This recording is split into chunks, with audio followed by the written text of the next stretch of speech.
नमस्कार। मैं डॉक्टर जयंत प्रकाश आपका ग्लोबल आयुर्वेदा चैनल में स्वागत करता हूं। आज हम आपसे कोविड-19 यानी कोरोना वायरस बीमारी के बारे में बात करेंगे और इसको एक्सप्लेन करने की कोशिश करते हैं। क्या होता है कोरोना वायरस? कोरोना वायरस एक संक्रामक बीमारी है जो हाल ही में पता चले कोरोना वायरस नाम के वायरस से पैदा होती है। इसका नाम कोविड-19 है क्योंकि ये दिसंबर 19 में सबसे पहले डायग्नोस हुआ था, इसलिए इसका नाम कोविड-19 रखा गया था। ये सबसे पहले चाइना के वुहान शहर में पहला केस रिपोर्ट किया गया था, इसलिए कहीं कहीं इसको वुहान वायरस के नाम से भी जाना जाता है। कोरोना वायरस कैसे फैलता है? कोरोना वायरस एक ह्यूमन टू ह्यूमन ट्रांसमिशन की बीमारी है। इसका मतलब ये एक ह्यूमन से दूसरे ह्यूमन में फैलता है। सबसे पहले इस वायरस को जानवरों से आदमियों में फैलता हुआ देखा गया था। वुहान शहर में सबसे पहले वहाँ की वेट मीट मार्केट से ये वायरस इंसानों में पाया गया था। उसके बाद इसका जानवरों में फैलने का कोई प्रमाण नहीं मिला है। अब फिलहाल ये वायरस ह्यूमन टू ह्यूमन ही फैल रहा है। कोरोना वायरस किसको इन्फेक्ट करता है?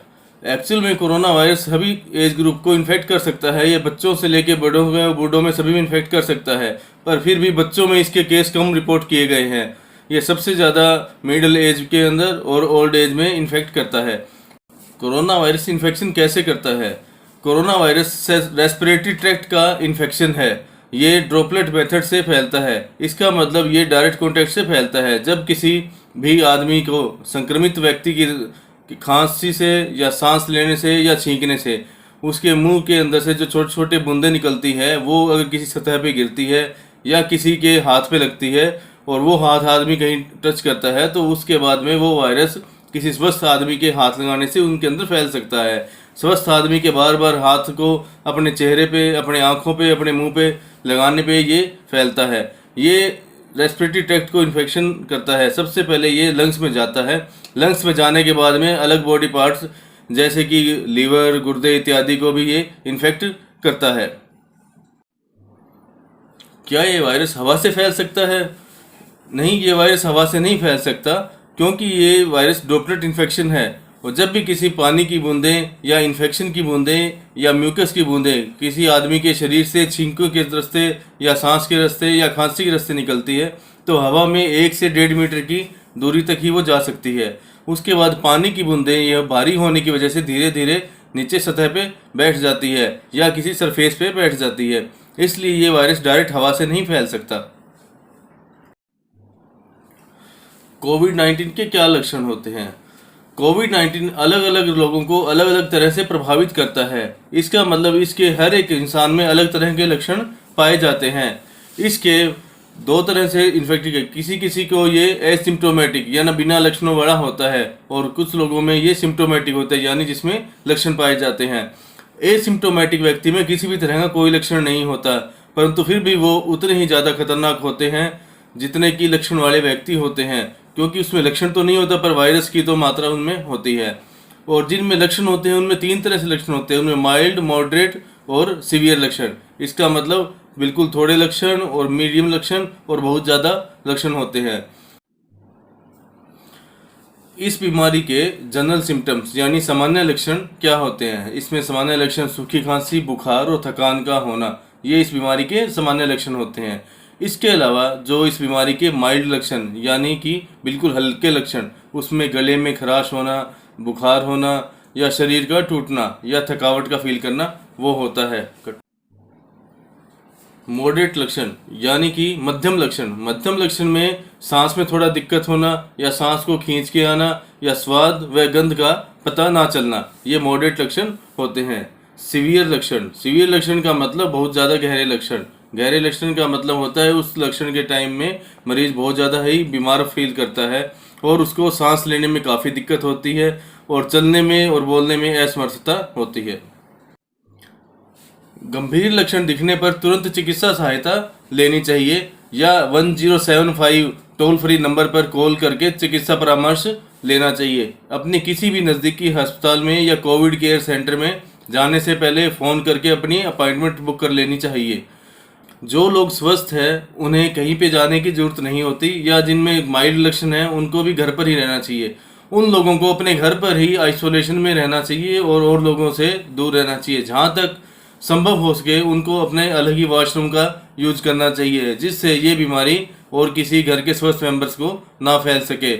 और उनके जितने भी सरफेसेस होते हैं जिन पे उनके बार बार हाथ लगते हैं, उनको रेगुलरली डिसइंफेक्टेंट यानी उनको साफ कर लेना चाहिए, कीटाणुरोधी करना चाहिए। वायरस से संक्रमित होने में और उसके लक्षण दिखाई देने में अमूमन 5 से 6 दिन का समय लगता है, पर किसी किसी केस में ये लक्षण 14 दिन के अंदर भी उत्पन्न हो सकते हैं। इसलिए 14 दिन तक हमें आइसोलेशन में ही रहना चाहिए। ट्रीटमेंट। अब हम इस कोविड-19 बीमारी के इलाज के बारे में बात कर रहे हैं। कोविड-19 बीमारी का कोई स्पेसिफिक ट्रीटमेंट नहीं होता और कोई भी एंटीबायोटिक इस पे काम नहीं करती, क्योंकि ये वायरस से पैदा हुई बीमारी है, ना कि बैक्टीरिया से। इसलिए हम इसका कोई स्पेसिफिक ट्रीटमेंट ना करके सिर्फ सिम्टोमेटिक ट्रीटमेंट करते हैं, जिसका मतलब होता है लक्षण के आधार पर चिकित्सा। चिकित्सा पार्ट में सबसे पहला अपना सिस्टम रहता है, वो रहता है खुद की देखभाल। अगर हम बीमार फील कर रहे हैं या हमारे घर का कोई मेंबर बीमार फील कर रहे हैं, तो हमें अपना और उसका ध्यान रखना है। हमें उसके खाने के लिए तरल पदार्थों की व्यवस्था करनी है और तरल पदार्थों का यूज करना है। हमें हरी पत्तेदार सब्जियां और फ्रूट्स, जूस, लिक्विड्स इस टाइप की और पौष्टिक चीज़ों का यूज करना है। हमें खुले हवादार वातावरण में रहना है। हमें घर के सभी सदस्यों को एक अच्छी जीवन शैली और स्वस्थ जीवन शैली अपनानी चाहिए। जो लोग बीमार हैं उनको हमें आइसोलेट करना चाहिए और मानसिक रूप से हमें मजबूत रहना चाहिए, क्योंकि कोई भी बीमारी हो उसमें हमें मानसिक रूप से टूट जाते हैं। हमें मानसिक रूप से स्वस्थ रहना सबसे ज़्यादा इम्पोर्टेंट होता है। किसी परेशानी के समय खुद दुख, तनाव या उलझन महसूस करना आम बात होती है। इस बीमारी से निपटने के लिए भरोसेमंद लोगों से बात करना अच्छा फील करवाता है। अगर आप घबराहट महसूस कर रहे हैं तो किसी हेल्थ वर्कर से या काउंसलर से बात कर सकते हैं। अगर आपको कोई लक्षण महसूस हो रहे हैं या अगर आप डिस्कम्फर्ट फील कर रहे हैं, तो आपको तुरंत 1075 टोल फ्री नंबर पर कॉल करनी चाहिए या अपने नज़दीकी अस्पताल में या किसी कोविड केयर सेंटर में जाना चाहिए। रोकथाम। इस बीमारी से हम बचाव या रोकथाम कैसे कर सकते हैं? इससे बीमारी से बचाव का और रोकथाम का सबसे अच्छा तरीका है हमें सिर्फ तथ्यों की जानकारी रखकर और उचित सावधानियां अपनाकर हम अपने आप को और अपने मिलने वालों को और अपने आसपास के लोगों को इस बीमारी से बचा सकते हैं। इस बीमारी से बचाव के लिए हमारा सबसे पहला जो मेजरमेंट होगा वो होगा फेस मास्क। सबसे पहले हम फेस मास्क का यूज़ करेंगे। उसके बाद सेकंड रहेगा हैंड वॉश।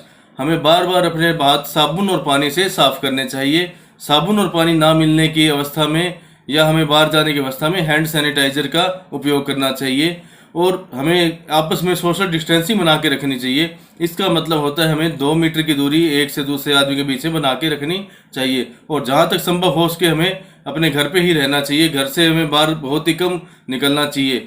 खांसी आने पे या छींकने के टाइम में हमें अपने टिश्यू पेपर का या फिर अपनी बाजू का इस्तेमाल करना चाहिए। कभी भी अपने हाथ का इस्तेमाल नहीं करना चाहिए और कभी भी हमें ओपन में खांसी या छींक नहीं लेनी चाहिए। हमें लोगों से मिलना चाहिए ज़रूर, पर उनसे हमें मीट करना चाहिए विदाउट ग्रीट। इसका एक सीधा सा एक ऑप्शन है विदाउट ग्रीट। इसका मतलब हमें हैंडशेक नहीं करनी है, हमें नमस्ते करके या दूर से ही उनसे मिलना चाहिए। सरकार द्वारा जो भी गाइडलाइंस टाइम पे समय समय पे इशू की जा रही है, हमें उनका पालन करना चाहिए। अब मैं आपको इनसे बचाव करने के लिए जो ज़रूरी चीज़ें हैं उनके बारे में बताएंगे। हम कौन सी चीज़ हम किस टाइम और कैसे यूज कर सकते हैं। सबसे पहले मैं आपको सर्जिकल मास्क के बारे में बताऊंगा। ये एक सर्जिकल मास्क होता है जिसको नॉर्मली हम आम आदमी डिस्पोजेबल मास्क बोलते हैं। ये इससे बचाव करने का एक अच्छा तरीका है, पर इस मास्क को जब तक ये गीला हो जाए, गीला होने के बाद इसको डिस्कार्ड कर देना चाहिए और हमें मास्क के जो बाहर वाले हिस्से को इसको कभी भी टच नहीं करना है। इसको हमेशा हमें ऐसे लेना है और इसको इधर से पहन के और हमें इधर इसे पहन लेना है ऐसे, बस। इसके बाद हमें कभी भी इसको यहाँ से टच नहीं करना। अगर यहाँ से टच हो जाए तो तुरंत ही हमें सैनिटाइजर से हाथ साफ कर लेना है। ये तो है सर्जिकल मास्क के बारे में बात। इसके बाद एक कॉटन का होममेड मास्क होता है जो रियूजेबल होता है और वॉशेबल होता है। इसको हम समय समय पर साबुन से और पानी से साफ करके धूप में सुखा करके प्रेस करने के बाद में दोबारा से यूज कर सकते हैं। इसके अलावा एक ये डस्ट फ्री पोल्यूशन के लिए मास्क यूज होता है। इसको हम पोल्यूशन मास्क बोलते हैं। बाहर जब भी जाए हम इसे यूज कर सकते हैं, ये भी रीयूजेबल होता है। इसके अलावा एक हेल्थ प्रोफेशनल के लिए N95 मास्क यूज होता है। ये N95 मास्क है, इस पे शायद आप देख पा रहे हो N95 लिखा है। N95 मास्क होता है, ये आम आदमी के लिए रिकमेंड नहीं किया जाता, ये सिर्फ हेल्थ प्रोफेशनल के लिए ही मास्क यूज किया जाता है। अब मैं आपको सैनिटाइजर के बारे में बताऊंगा। आजकल सैनिटाइजर मार्केट में काफ़ी तरह के मिलते हैं, पर हमको सिर्फ मिनिमम 70% अल्कोहल वाला सैनिटाइजर ही यूज करना होता है, जो WHO की तरफ से रिकमेंडेड है। जैसे एक सैनिटाइजर होता है, अल्कोहल बेस्ड रब बोलते हैं इसको, ये अल्कोहल बेस्ड सैनिटाइजर होता है। एक जेल बेस्ड सैनिटाइजर होता है, इसको जेल बेस्ड सैनिटाइजर बोला जाता है। ये हम यूज कर सकते हैं जब भी हम बाहर जाएं या किसी भी हम अपनी गाड़ी में जाएं या हमें घर से बाहर निकलना हो, तो हमें अपने साथ में एक छोटा हैंडी सैनिटाइजर अपने पास में हमेशा रखना चाहिए। जब भी हम किसी भी सरफेस को टच करते हैं, किसी गाड़ी के हैंडल को टच करते हैं या किसी बस की या किसी और सीट गाड़ी की कार की सीट को टच करते हैं, तो हमें अपने हाथों को इससे सैनिटाइजर कर लेना चाहिए। जब भी हम बाहर जाएं, जब भी हम किसी भी ऐसी जगह पे जाएं जो क्राउडेड जगह है या कोई हॉस्पिटल है या कोई पब्लिक सर्विस की जगह है, उसके टाइम हमें ये एक इंस्ट्रूमेंट होता है, इसको मेडिकल इंफ्रारेड थर्मामीटर बोलते हैं। ये कॉन्टैक्ट थर्मामीटर होता है, इससे हमें टेम्परेचर चेक करवा लेना चाहिए। ये जो हमने आज वीडियो बनाई है आपको, इस वीडियो में आपको कोई भी फेक न्यूज़ नहीं मिलेगी, क्योंकि ये पूरी तरीके से जेन्युइन वीडियो है। इसमें जो भी जानकारी आप लोगों को दी गई है वो जानकारी WHO की वेबसाइट से ली गई है। एक और बात, आप लोग सब ये सोच रहे होंगे कि मैं ये वीडियो इतनी लेट मीन्स 5 या 6 महीने के बाद में क्यों डाल रहा हूँ, बट मुझे ऐसा फील हुआ पर्सनली कि मुझे अब ये वीडियो डालनी चाहिए। उसका कारण ये है, जैसे जैसे हमारे देश में कोविड की इन्फेक्शन या कोविड के मरीज बढ़ते चले जा रहे हैं, वैसे वैसे हम सब लोग इसके प्रति बहुत ही ज़्यादा लापरवाह होते जा रहे हैं। तो मुझे ये लगा हो सकता है दोबारा से ये बात अगर सब लोगों को रिकॉल हो जाए तो कुछ लोग अपना सावधानी रखें, हैंड वॉश करें, मास्क लगाएं और सोशल डिस्टेंसिंग बनाए रखें।